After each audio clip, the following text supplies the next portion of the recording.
Upang Hilonggo, Please subscribe and like. and share. Ayun, welcome back ulit no sa ating YouTube channel po mga kababayan. So ito po mga kababayan, napakaganda ng balita natin ngayon. Pero malamang sa mga didisit, masamang balita ito. Kasi hindi nila pinaniniwalaan ang magandang nangyayari dito sa Pilipinas. Yan daw ay pabango lang ni PBBM para paniwalaan sa ng taong bayan. Yan palagi ang sinasabi ng mga DDS. Kasi alam nyo po mga kababayan, kung anong magandang ginagawa ni PBBM dito sa bansa, ay galit na galit yan ng mga DDS. So ito po mga kababayan, napakaganda po ng balita natin ngayon. Eto, namumuhunan ang Steel Asia ng 65 na bilyon para palakasin ang production ng bakal sa Pilipinas. Grabe, mga kababayan. 65 bilyon na halaga na pamumuhunan ng Steel Asia. Alam naman natin, yan ang pinaka number 1 na steel maker dito sa buong bansa natin. Yan, tulad niya ng Steel Asia Company na ito na magtatayo ng kanilang pasalidad, no? Magtatayo ng kanilang mga factory ng bakal. So, dun sa tatayuan na yon, so magkakaroon ng trabaho ang mga tao doon. So ayaw ng mga DDS yan, siyempre mga kababayan. Galit niya sila sa ginagawa ni PBBM pagtulong sa ating mga kababayan na nangangailangan ng tulong. Yung mga kababayan natin na nasalanta ng El Nino na alam naman natin talaga na need talaga nila ng tulong kasi nga yung mga magsasaka natin, tuyot na kanilang mga palayan o hindi sila makapagtanim. So kailangan talaga ng tulong ng gobyerno. Subalit, itong mga DDS, masama ang tingin. Nasabi nila, gagawa lang yan ni BBM para magpabango. Ginagawa lang ng PBBM yan para pabanguhin ang sarili niya. Bakit pa si PBBM magpapabango? Siya po ay president na, appointed na. Hindi na sa tatakbo sa susunod. So ibig sabihin, ginagawa niya ang trabaho niya. Naglilingkod sa mga mamamayang Pilipino. Trabaho niya yan eh.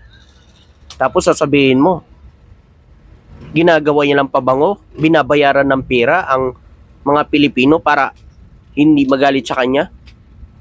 Pera din natin yan ah. Binabalik lang ng gobyerno sa atin. Tax natin yan. Tapos sasabihin nyo, ginagawang pabango ni PBBM. Tapos pag walang ginawa naman, pag walang nagawang tulong, nako, lalong magagalit. Sasabihin na naman, walang ginagawa ang gobyerno ah. Ganito na ang nangyari sa mga magsasaka. Wala man lang ginagawang tulong. Tingnan nyo mga kababayan.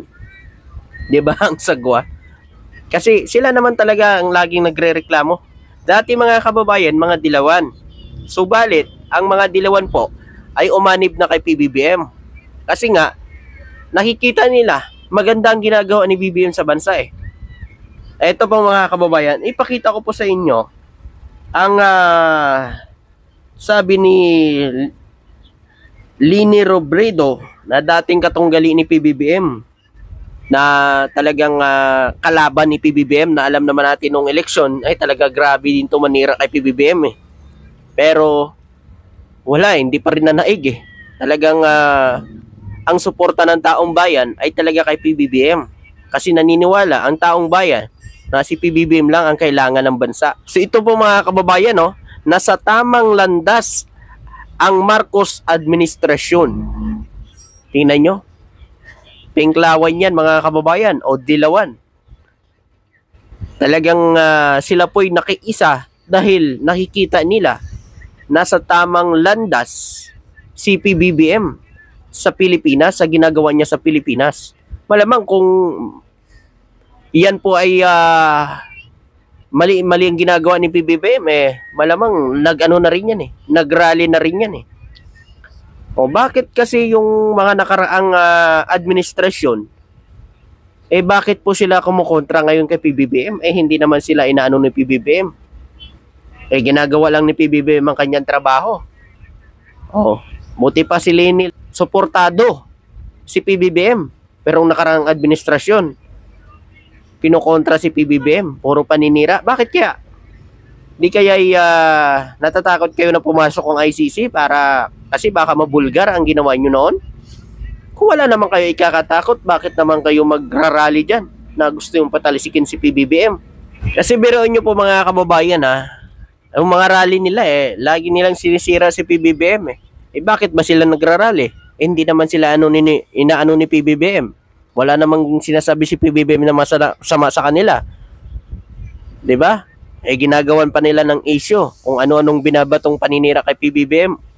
O ano ba ginagawa ni PBBM? Focus sa kanyang trabaho. So dapat, hindi na nila inaano si PBBM kasi gumagawa naman ng paraan yan Nagtatrabaho yan para sa bansa. Subalit itong mga DDS ay patuloy naman pinapabagsak si PBBM. Ito po mga kababayan Basahin ko lang po Ayon dito, ang Steel Asia Manufacturing Corporation ang pinakamalaking steel maker sa bansa. Grabe, ito pala ang pinakamalaking steel maker dito sa bansa natin mga kababayan. Pinakamalaking pagawaan ng bakal. So biruin nyo yan. Ay mamumuhunan ng 65 na bilyon para magtayo ng 4 na bagong pasalidad ng production sa Luzon, Mindanao na lumikha ng 3,000 na direktang trabaho sa loob na susunod 3 hanggang 4 na taon. Ay grabe mga kababayan, napakaganda. Magkakaroon na naman ng trabaho ang ating mga kababayan na nakatira kung saan man itatayo. So ayaw nila yan ng mga DDS. Ewan ko na lang sa kanila kung bakit. Sinabi man noon ng chairman at Chief Executive Officer ng Steel Asia na si Benjamin Yao sa isang kamakailang briefing. Dito ang kumpanyang nagtatayo ng isang mahalagang bahagi ng industriya ng bakal upang matustusan ang hindi bababa sa 70% ng lokal na pangangailangan. So ayun po mga kababayan, napakagandang balita yan. Lalo na sa mga kababayan natin sa Mindanao, Luzon, na maaaring pagtayuan ng manufacture ng steel maker na ito mga kababayan. Napakalaking tulong yan para sa lugar nila. Magkakaroon ng sapat na trabaho ang mga tao dun sa barangay. So, ayaw nila yan mga kababayan. Kasi sabihin na naman nila, gumaganda na kay PBBM kukontrahin nga natin yan. Kasi ayaw nila yan naman nakikita na maganda ang ginagawa ni PBBM sa Pilipinas. Ayo, ano ang masasabi nyo at makukomento nyo dito? Pabor ba kayo mga kababayan? O hindi? Siyempre hanggang dito na lang. Maraming salamat po at magandang araw po sa inyo lahat. Siyempre hindi pa pabor yung mga DDS dyan. Thank you po.